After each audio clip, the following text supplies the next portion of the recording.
Okay, thank you, ladies and gentlemen, for being here and for your attention.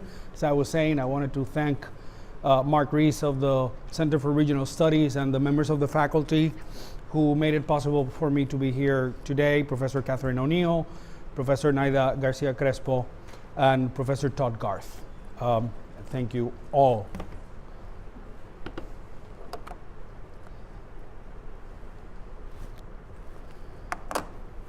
Yes, my name is Ernesto Acevedo-Munoz, and I'm Professor of Film Studies and Chair of the Film Studies Department at the University of Colorado at Boulder, which for a moment I'll give you where all we do is study films. And studying films, then it's professionally and academically what we do in our Film Studies Department, because movies are culture. Movies are a very important place to look. As I always tell my students, we study cinema because films are reflections, in both senses of the word, of the context and culture and moment and history and society from which they emerge. So most of my work involves putting films in cultural and historic contexts, including books on the Spanish directors Pedro Almodóvar, whose movie The Skin I Live In we have screening today, and on the Spanish director Luis Buñuel and his career in Mexico. Most recently, in 2013, I had my dream of writing a book on West Side Story come out on a movie that was able to do a little bit of crossover into a popular cinema market, and was actually a bit of a bestseller in the Amazon film and theater areas. So I've done very, very happily with that book, but that's the kind of thing you can only do after you get tenure. That is, do whatever you want. I mean, it's quite literally. Right, context is where I put the emphasis on my academic work, and what I'm going to do today is give us a general contextual introduction to the figure and work of Pedro Almodóvar, and consider how his attention now, how his work is continuing to look outwards towards international cinema setting. Pedro Almodóvar has been at the forefront, and is perhaps the best known, most widely distributed, and most recognizable name in Spanish cinema since the international splash made by his crossover comedy Women on the Verge of a Nervous Breakdown, worldwide box office and critical success that won a shelf full of awards, and including a 1988 Academy Award nomination for Best Foreign Language Film. Almodóvar grew up in rural Spain, in a small town in the La Mancha region of central Spain, but moved to Madrid, the capital, as a teen, originally with the intention of attending college and attending film school after that. He did not acquire a formal education, instead becoming associated in the 1970s with the ragtag young rebels movement that became known as La Movida, the move or the wave. La Movida was not a real movement, not in the organizational sense of the word, unlike, say, the Surrealists in the 1920s, but rather an emergent energy of young men and women in Madrid who had been born and grown up under the repressive regime of the sometime fascist dictator, General Francisco Franco. General Franco ruled Spain for nearly 40 years, from 1939 to 1975, with an iron fist, a staunch nationalist drive, and in cohort with the Catholic Church, exercising blinding repression of all alternatives to his particular brand of Catholic fascism. Franco came to power with the turn of the Spanish Civil War, 1936 to 1939. A fratricidal conflict, is there another kind, that violently pitted against one another Franco's Falange and Nationalist Army, which purported to re-establish the monarchy after the fall of the Second Republic, and the Republicanos, anarchists, socialists, communists, and even international brigades who defended the integrity of the Democratic Republic.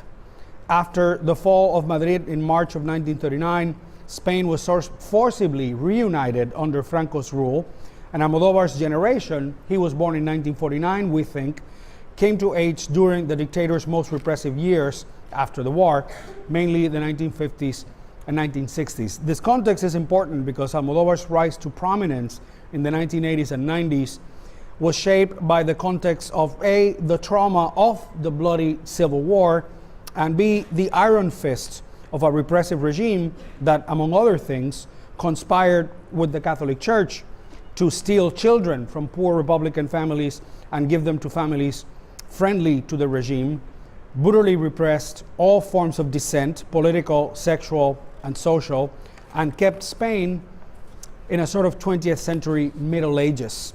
The country was mostly isolated, badly educated, poor, backward.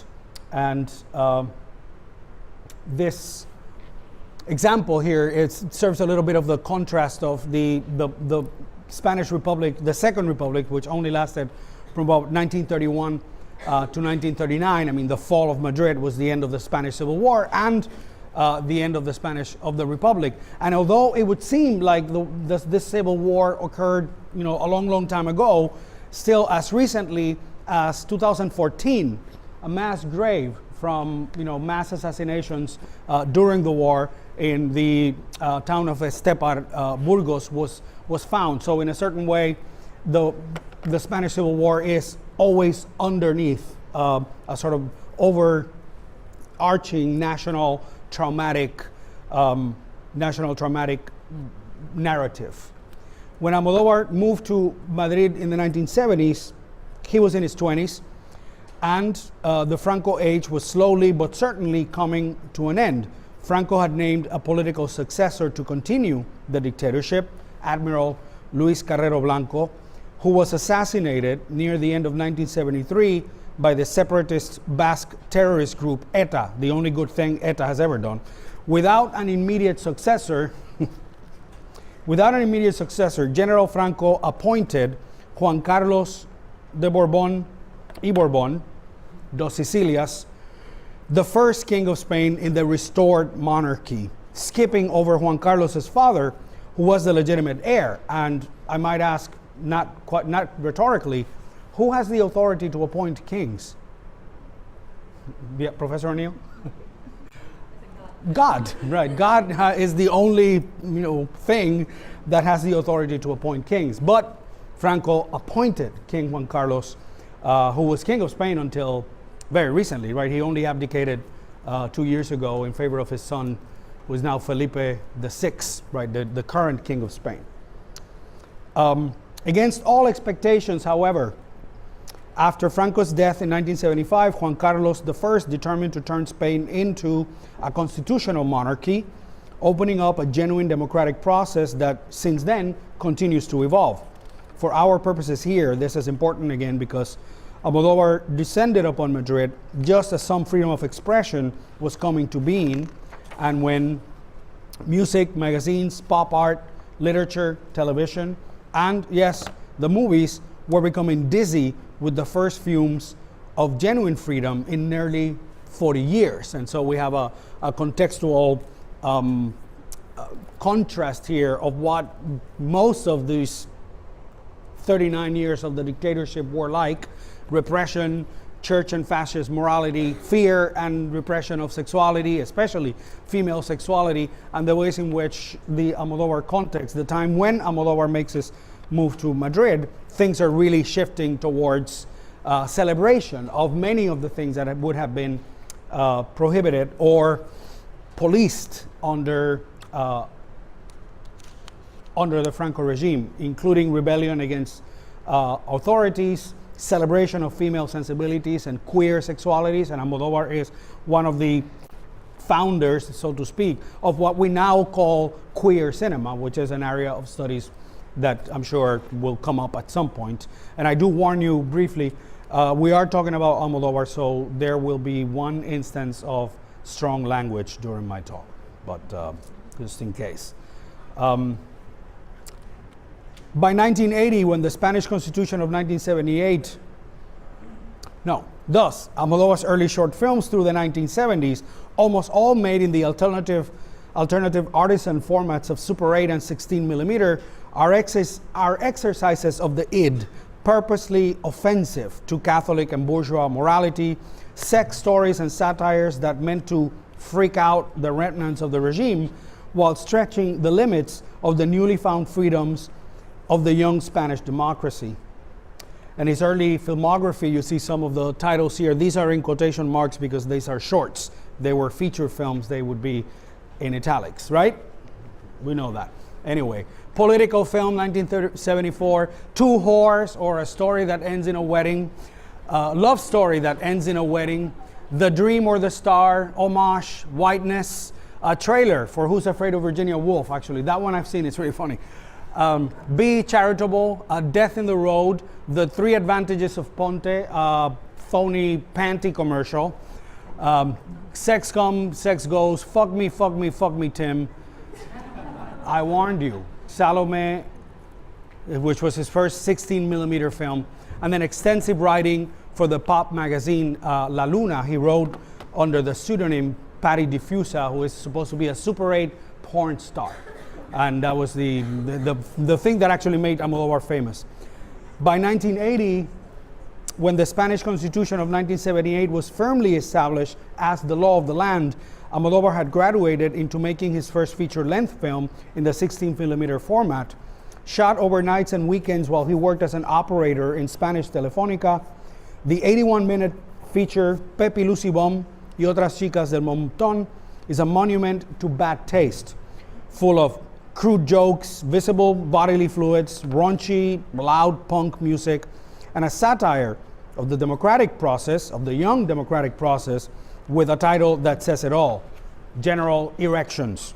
It eventually became a midnight sensation with the Madrid punk and movida elements, playing for a whole year in weekend midnight shows at alternative theaters in Madrid. Yet, within its clumsy, poor production values, disregard for cinematic technique, and let's see, what do we need to say here? Yes, La Movida, we already have juvenile movement of liberation in music, arts, publications, and fashion, real and symbolic rebellion against the political and religious repression of Catholic Frankism, and thus Almodóvar emerges as a figure emblematic of this movement, mostly as the columnist Patty Diffusa, before he went to, this roughly translates into flabbergasted in Spanish, right, Patty Diffusa. He was also a musician of the grunge band Almodóvar y McNamara, and comic book illustrator, so a lot of visual content to his work before going on to actually direct movies. But back to Pepe Lucy Bom briefly, within its clumsy, poor production values, disregard for cinematic technique, its raw aesthetic, if we can call it that, and its gleeful irreverence, Pepe Lucy Bom shows a few of the thematic concerns that would guide Almodóvar's filmmaking arch for the next 20 years of his career. Among others, it shows strong women making community, and apparently his new movie does this again, Julieta, which is coming out, I hope, eventually in this country. It shows strong women making community, fighting for their rights, having fun with sex and drugs, and a particular attention to the subject of reconstruction of the family, the body, and the nation that became, as I have argued in various publications, including my 2007 book, the most defining narrative threat in most of Almodóvar's films. All this context is essential because we would not be here paying attention and thinking about Almodóvar's last near masterpiece, La Piel que Habito, had he not developed his aesthetics, eventually making elegant, technically proficient, and artistically pleasing films, while adapting his narrative interests into hybrids of comedy and melodrama, such as Women on the Verge of a Nervous Breakdown and High Heels, and later into full-blown melodramatic forms, The Flower of My Secret, All About My Mother, Volver, Talk to Her. In short, while Almodóvar's movies have become more elegant, more tightly structured, darlings of the judges at Cannes and the Oscars, they have also refined their topics and found ways of speaking to a larger international audiences while still being resolutely national cinema and consistently faithful to the themes of the national trauma and Spain's long, painful, arduous, and bumpy process of recovery. In an article I wrote for Quarterly Review, and which became the basis of my Almodóvar book, I argued extensively about the logic of the family-body reconstruction metaphor in Almodóvar's melodramas. Mostly, the case study there was his 1999 critical and commercial hit, All About My Mother, his first Oscar-winning film. In the book's chapter 4, I expanded that to include his other melodramas of longing, as I call the series of films comprising most of his mature period from 1989 to 2006. Tie Me Up, High Heels, Kika, The Flower of My Secret, Live Flesh, Talk to Her, Bad Education, and Volver. In most of these movies, violence and or changes to the human body, rapes, beatings, drug abuse, suicide attempts, accidents, maiming, murder, sex reassignment surgeries, as well as transgender identities and cross-gender impersonations constitute narrative tools by which Almodóvar explores the parallel process of rebuilding the human body, the family, and the nation as an allegory of healing. In other words, out of numerous forms of violence and change, eventually emerge healed, if not always whole, bodies, families, and the Spanish nation itself. There's no example more beautiful or more eloquent than Almodóvar's 1989 sadomasochistic romance, Atame, Tie Me Up. In this movie, a mental patient who's also the product of upbringing in orphanages and the foster home systems kidnaps a former porn star and recovering junkie with whom he believes he has fallen in love. No, I'm sorry, that's not the movie we're watching today. But after a rather violent few days together, during which she tries to escape several times, is tied up to a bed, and they beat each other up generously, through some sort of Stockholm syndrome, the two end up actually genuinely in love. Two young misfits born around 1960, whose bodies and minds bear the marks of the physical and psychological burden of Franco's regime and of reinventing themselves, end up reinventing themselves out of their own wounds into a functional, if imperfect, family. And in this sequence, can we see enough? The lights is terrible, but in this, you can see the wounds on the boy's body. That's Antonio Banderas, obviously, Victoria Abril.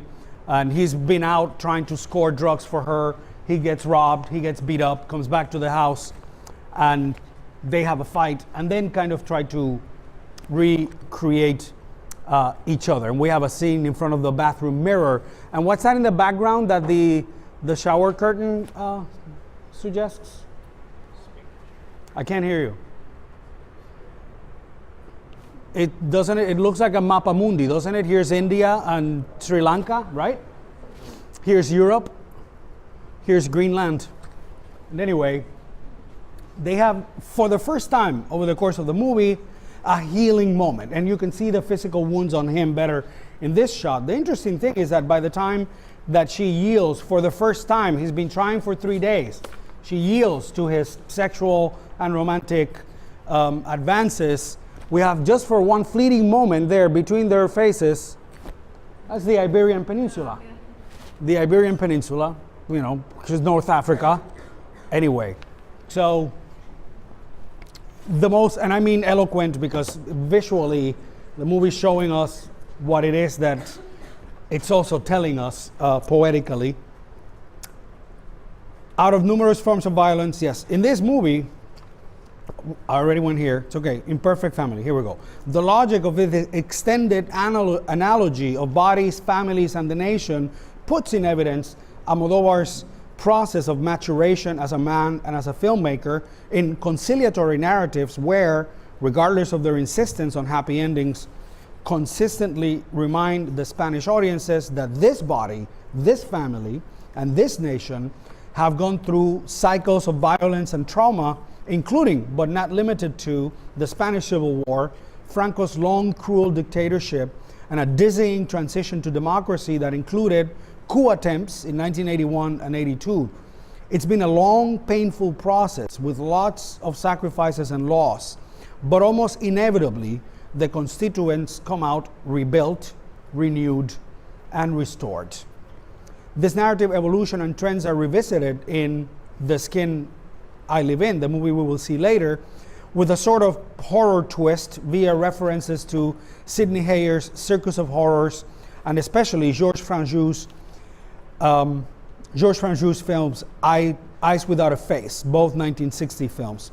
Though the movie originated as an adaptation of the 1984 novel Miguel by Thierry Jonquet, The Skin I Live In was praised by the critical community in Spain, the UK, and the US, although reviewers often remarked on its baffling narrative turns and its unsteady generic classification. You will see that a little later today. It was, however, the recipient of many international honors, including the British Academy of Film and Television Award and Golden Globe nominations for Best Foreign Language Film. It earned 16 Goya Award nominations, that's Spain's version of the Oscars, though it won only 4 in acting and technical categories, and a significant commercial return of $31 million internationally. If anything, after the international success of movies like Women on the Verge of a Nervous Breakdown, Almodóvar's films have found steady distribution with British and American companies like Miramax, Orion, and Sony Pictures Classics. Furthermore, All About My Mother and Talk to Her both won Oscars in the foreign language category, with the latter also winning Almodóvar the Best Original Screenplay Oscar. By the way, Talk to Her is the last of only 5 foreign language films to win the screenplay category since 1945. Almodóvar's visibility in the international film circuits and the steady distribution of his films in the key markets of the US and the UK have allowed him the luxury to make whatever movies he wants to in Spain.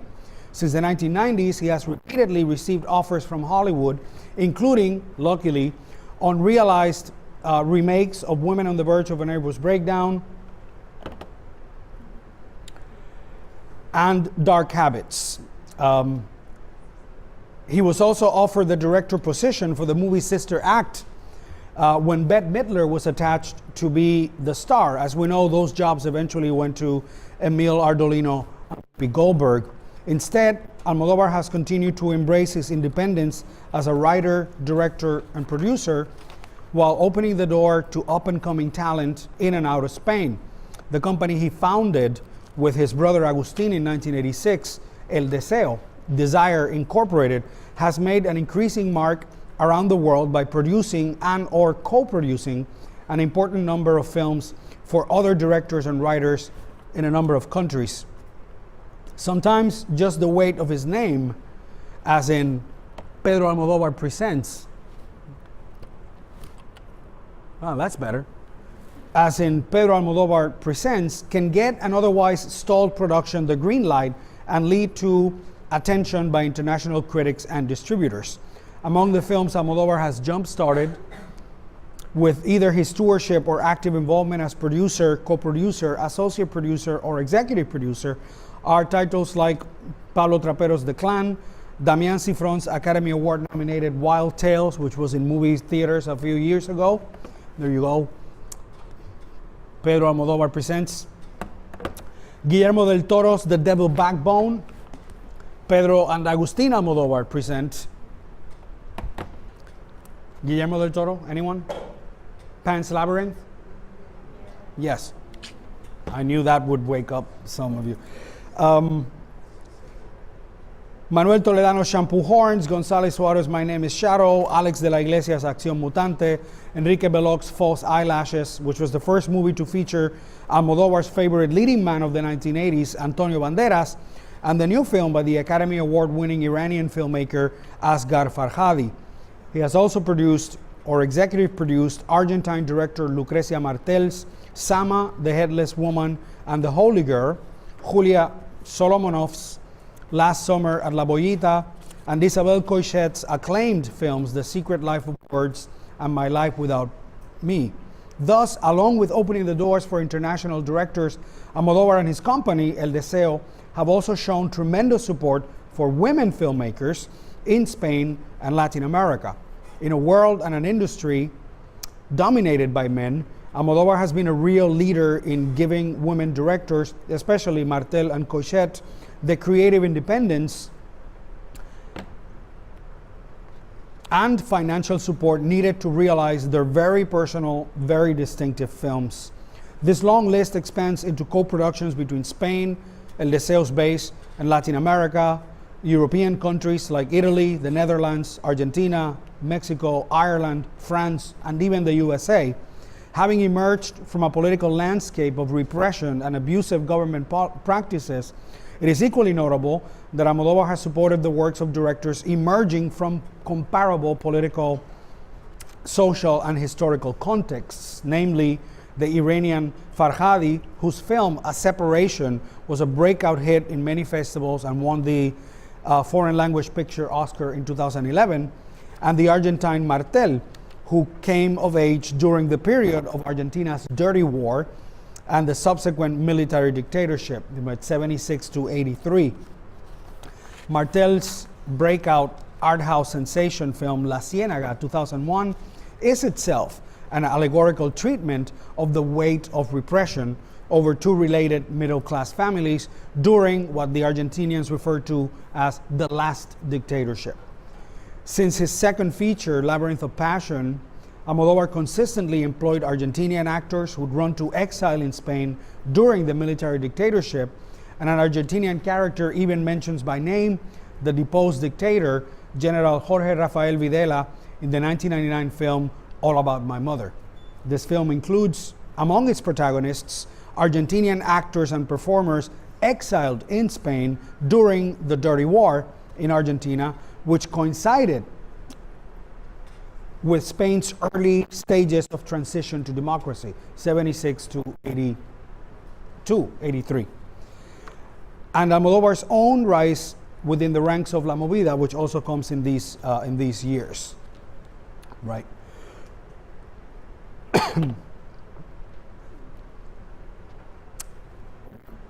In other words, even though Almodóvar's films are superficially apolitical, more interested in genre and form than politics, as my work sustains, he is a political filmmaker, and he has used his significant influence in the international film community to support the efforts of other political filmmakers with less reach into the distribution and festival markets.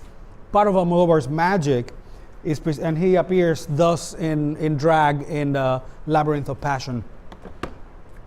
Part of Almodóvar's magic is precisely the way in which he makes political films in allegorical fashion, disguised as recognizable, if unconventional, generic formats, comedy and melodrama, and hybrids of the two in particular. And comedy and melodrama are historically genres that align with the status quo,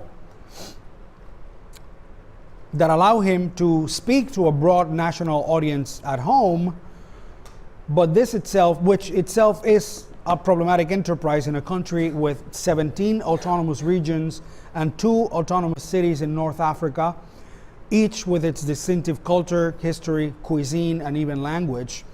But what all these regions have together, what they have in common, however, is the history of the Second Republic, which first allowed the autonomous regions to exist, the bloody civil war, the 40 years of death and repression under General Franco's regime, and the heady, zany, and vertiginous transition to democracy. Yet, at the same time, Almodóvar has been able to reach international audiences with his sense of style, humor, and proven critical and commercial success. The movie we're going to see tonight is a terrific example of this talent of Almodóvar's to look outwards to the world while remaining consistently faithful to the themes that give unity to the entirety of his oeuvre, to wit, rebuilding the family and the nation, negotiating the weight of history and repression, and perhaps even conquering the traumas of the past. And that's all I have for today, ladies and gentlemen, unless there's more.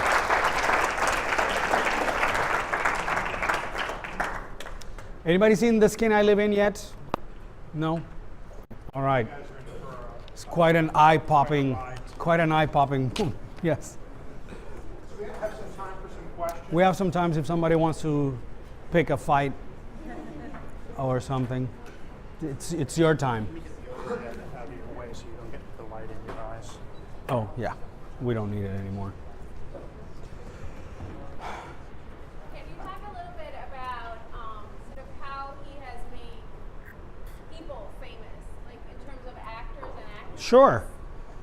And in part, that has I briefly talked about how he made certain marginal characters and people into central, right? And that includes, for instance, Spain's most famous transsexual of the 1980s, right? Bibi Anderson, who became a star, finger quotes, in Almodóvar's movies as early as Labyrinth of Passion, right? There is the Argentinian actress, right? What's her name? Cecilia Roth, who was an exile in Spain at the time, right, during the Argentinian dictatorship, and who really, most of these people were nobodies. This is very typical of Almodóvar, who himself was a very marginal figure until then he became, right, the Spanish cinema is me, right? I mean, but that was much later. But all those types of characters, junkies, prostitutes, many of them, that was the real context. That was really where they were coming from. And of course, the most significant actor in Almodóvar's career, probably Carmen Maura, who was also kind of, off Broadway, if there was such a thing, in Madrid, actress who became really central to that universe. He's also been very faithful to the people. I mean, he made Antonio Banderas a star. Antonio Banderas has been in one movie before working with Almodóvar in Labyrinth of Passion, where he played the first of many, many, many gay characters in his years with Almodóvar. And in fact, they had this reunion, kind of rare reunion in The Skin I Live In, the movie we're going to see today, because then some of these actors become too big for their own breeches, right? They become too big for Almodóvar movies, until Almodóvar became, again, really the flagship, and that's a term you guys understand, the flagship person of the Spanish cinema. But he's been very faithful to those people as well. Penelope Cruz, the first time we all saw her, the first time we saw her was in a movie called Jamón Jamón, which is one of the funniest and dirtiest movies you'll ever see. But internationally, she didn't become the face of Spanish cinema, and what face, ladies and gentlemen, until Almodóvar picked her for... anyway, but you know where we're going. Were you thinking of something or someone in particular? I just wanted them to see who we're speaking of, like how big this guy is. Oh. That he's making, like all these people you recognize in Hollywood. Right. Famous in their own. Javier Bardem. The first time we saw Javier Bardem was in an Almodóvar movie as well. Well, he's also in Jamón Jamón, but that's and who else? I don't know. Okay. No, but it's true, and this is one of the things one of the advantages that and why I was talking about the directors that he's helped get started with their first movies, right? And either acting as any number of different kinds of producers, and people, this is usually a mystery. People ask me, what's the difference between an associate producer and an executive producer and a producer and anyway, it all has to do with what part of getting the movie made you are involved with, right? And in that sense, I try to explain to my students to consider that a director operates kind of like a chef, whereas a producer is more like the owner of the restaurant. And they have a very close, very important relationship, but one of them is responsible for the creative part, and the other one for making the business run, right? And in any way, he's reached out really significantly in that area, not just with actors like the ones you know, but and those four: Penelope Cruz, Javier Bardem, Antonio Banderas, and anyway, I forget the other one, but they're big, right? They are the face of international cinemas today. I didn't see Zoolander 2, but somebody told me Penelope Cruz is in it, right? Yes. Professor I was Garth. wondering if you could talk a little more about the secret of Almodóvar's success out of his content. Because Right. the thing that's curious is that if a Spaniard watches an Almodovar film, They see an entirely or different an movie. Argentine watching an Argentine film, the political implications Right. are inescapable. Right. Whereas, to give you what I think might be analogous, if an American watches a John Waters film, Mm-hmm. if John Waters wants to make a political point, he has to be more explicit about it. Right. So, And John Waters' cinema is political right, from but- any perspective. right, but but it has yeah. to be more explicit for Right. the American audience. Right. So the question is, how is it? So what is it about Almodovar's filmmaking that has made it succeed outside of a context where the political reading Right. would be so automatic? And as I said, when we see the skin I live in today, I can point to that movie as being political. It's not going to look so to large members of the audience. And I think that what I know I had to rush through some of these notes, but what I'm trying to emphasize is that Almodóvar's education, and it was a very bad education, mostly came from the movies. And I mean like mostly the classical Hollywood cinema of the 1940s and 50s and 60s, but also the art cinema of the 1960s in particular, when Franco allowed movies by Bergman and Fellini and things like that to come in once in a while. So what Almodóvar can do, the lingua franca of all international cinemas is genre. This is what we understand, and why the Polish cinema has a tradition of westerns, and why the Italian cinema has a tradition of westerns, right? Although the western is by definition the most American genre, right? I mean, and the western, it always occurs west of the Mississippi after the Civil War, and you have a certain kind of conflict between civilization and wilderness, right? And here we are with guns, white men with guns, to turn this mess into a country, right? That's a very American idea, not to mention Manifest Destiny, right? Yet the conventions of the Western are translatable, right? They can be translated into any number of situations. The same goes for the fact that almost every national cinema in the world has some form of musical films, right? Of films where people break into song and they tell part of the story. Almodóvar's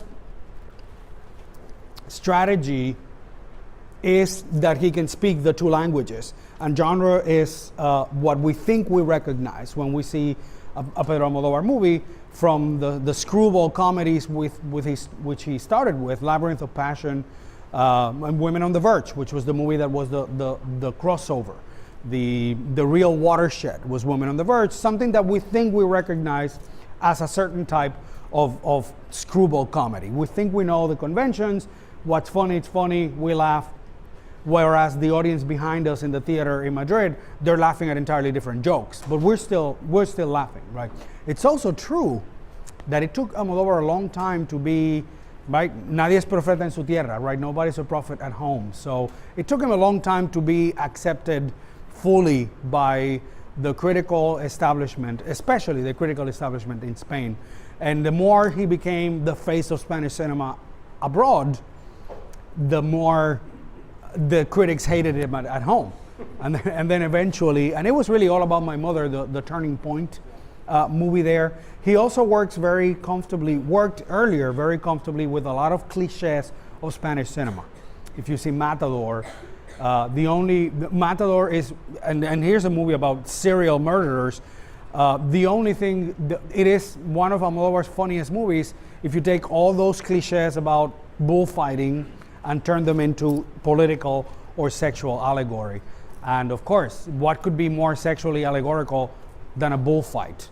It's like, and then it all comes to make sense. So he is kind of speaking two languages, is what I mean. Thank you, Professor Garth. Very nice. We have time for a quick question. Anyone? One last comment. Please. Can you talk a little bit about how he made sort of vulgarity high art, basically?